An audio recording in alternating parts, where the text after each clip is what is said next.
এক শিল্পপতি বাবার একমাত্র ছেলে তার জন্মদিন পালন উপলক্ষে বাবার কাছে 2.5 লক্ষ টাকা দাবি করলো।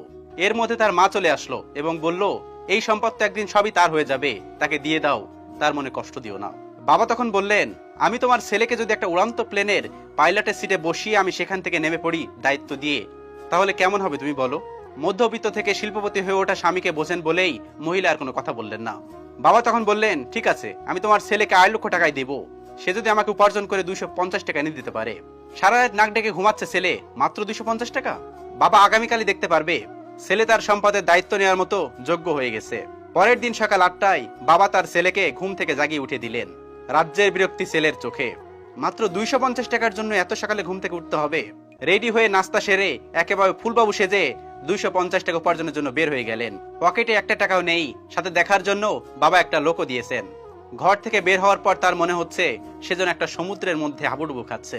বিনা পুঁজিতে টাকা কোথায় পাই, কোথা থেকে ধার নিবে সেটাও পারতেছে না, কারোর সাহায্য নিতে পারছে না, ভিক্ষাও করতে পারবে না। পরিশ্রম করে উপার্জন করতে হবে। ভাবতে ভাবতেই দুপুর হয়ে গেল। সামনে একটা রিক্সার গ্যারেজ, ঢুকে পড়লো সেখানে, কিন্তু অপরিচিত মানুষকে তারা রিক্সা দেবে না। হঠাৎ মাথায় একটা বুদ্ধি আসলো, রিক্সা পাইনি তো কি হয়েছে, রিক্সা ঠেলতে তো পারবে। তখন উঁচু ব্রিজগুলোতে রিক্সাওয়ালার সাথে একজনকে রিক্সাগুলোতে ঠেলে উপরে উঠিয়ে দিতে হতো, বিনিময়ে যাত্রীরা 1 টাকা করে দিত। নন্দলাল নাদুস নুদুর জীবনে কোনো কাজ করেনি, এক গ্লাস পানিও নিজে কখনো ঢেলে খায়নি, আর আজ তপ্ত রোদে রিক্সা ঠেলছে, তাও আবার পুরান ঢাকায়। 10টা রিক্সা ঠেলে 50 টাকা উপার্জন করলো। 11 নম্বর রিক্সা ঠেলতে গিয়ে হোঁচট খেয়ে হাঁটু গেল ছিঁড়ে। আবার উঠে দাঁড়াতে যাত্রীর হাতে 5 টাকা দিলে চোখে অজর ধারায় কান্না চলে আসলো। ঘন্টাখানেক পর হাঁটুর ব্যথা আর তীব্র হতে লাগলো। বিকেল পর্যন্ত গুনে কেবল 90 টাকা উপার্জন হয়েছে। অবশ্য পেটের খিদা মিটাতে দুপুরে কিছু বন রুটি ও কলা খেয়ে নিয়েছে। প্রচন্ড ক্লান্ত মনে হচ্ছে নিজেকে, শরীর যেন নিজের সাথে প্রতারণা করছে। অবশেষে 90 টাকা নিয়েই ছেলেটি বাড়ি ফিরে গেল। ক্লান্ত শরীরে চোখে পানি নিয়ে বাবার সামনে গিয়ে দাঁড়িয়ে বাবার হাতে 90 টাকা দেয়। বাবাকে জড়িয়ে হু হু করে কাঁদতে কাঁদতে বলল, আমি পারিনি বাবা। তখন মায়ের অজর ধারা গুনগুন কান্না পরিবেশটা আরো ভারী করে তুলছে।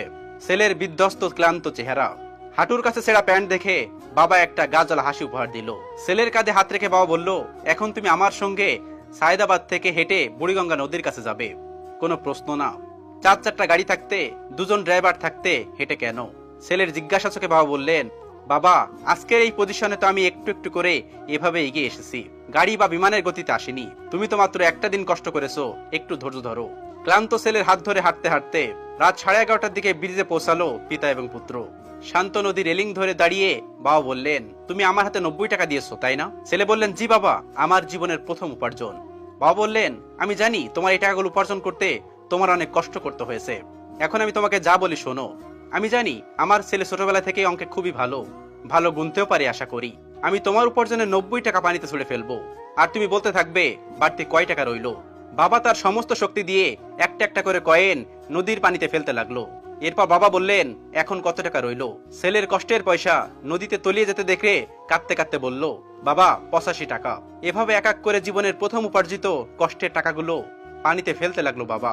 এরপর ছেলে গুনে গুনে বলল, 80, 70, 65, অবশিষ্ট 5 টাকা এসে থামলো। বাবা শেষের টাকাটা আর ফেললো না। পয়সা ফেলা বন্ধ করে বাবা ছেলেকে বলল, তোমার উপার্জনের 90 টাকা আজ আমি নষ্ট করতে তুমি কাঁদলে, আর আমার কত টাকা তুমি এভাবে নষ্ট করছো তার হিসাব আছে তোমার কাছে? কোথায়? আমি তো একদিনও কাঁদিনি। আজ তোমার অনুভূতিতে যেমন কষ্ট লেগেছে, আমারও ঠিক তেমন উপলব্ধি আছে কষ্ট উপলব্ধি করার জন্য।